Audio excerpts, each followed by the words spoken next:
जुबान बड़े लाए भौजी जुबान बड़े बड़े। शेर बुढ़ा जाई तो घास ना मांसे खाई का। हाँ भाई, शेर बुढ़ा जाई तो घास ना मांसे खाई। बेशक ही उम्र बा 55 के का, उम्र बा बेशक ही 55 के, लेकिन आज भी दिल हमारे डायमंड स्टार गुड्डू रंगीला जी के दिल बा बचपन के का, आज भी बा दिल बचपन के। तो इहे गुड्डू रंगीला भैया कहताड़े असो होली में यानी 2026 के होली में रंगा लो ए भौजी जोबन बड़े बड़े का। तो रंगा लो ए भौजी जोबन बड़े बड़े का से कि असो के अगर होली के बात कल जाओ 2026 एंट्री करते ही 30 दिन के महीना होला। तो 30 दिन में मतलब कि अगर गाना देखल जाओ तो 30 गो से भी ज़्यादा इनकर गाना असो मार्केट में लॉन्च हो चुकल बा। शेर बेशक सुतर, लेकिन आज लागता कि शेर फिर से जाग गइल बा। अब केहू टीके वाला मार्केट में नइखे। तो उहे कहता डायमंड स्टार गुड्डू रंगीला भैया का रंगा ल ए भौजी जोबन बड़े बड़े।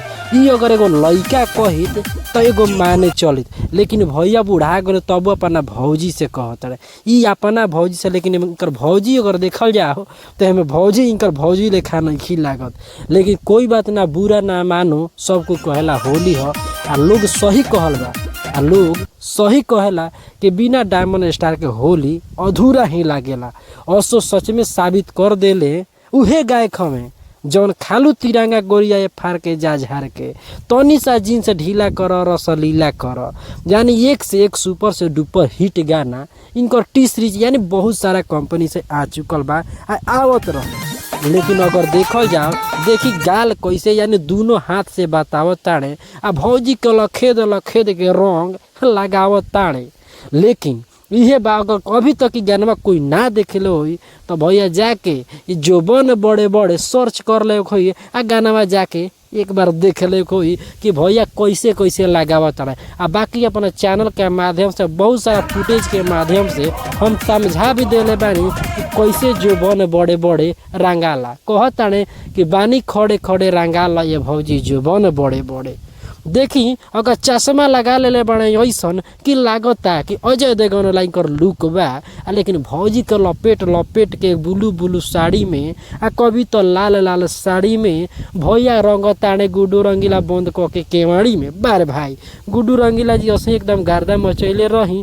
अभी तक जितना भी गुड्डू रंगीला भैया के फैन बा लोग तो इस चैनल के सब्सक्राइब कर ले वही का है कि जितना भी गुड्डू भैया के यानी डायमंड स्टार जी के फैन बा आ जितना इनकर गाना आई तो चैनल के माध्यम से जरूर मालूम चल जाई। आ देखिए भौजी के बाहरे बा का इनकर साड़ी पहने के लुक बा, आ यही पर दुनिया आ देखा भैया देखी पिचकारी लेके कैसे इनका के लखे दाने। बहुत धाकड़ गाना बा भैया, यानी बहुत धाकड़ गाना बा रंगा ल ये भौजी जुबान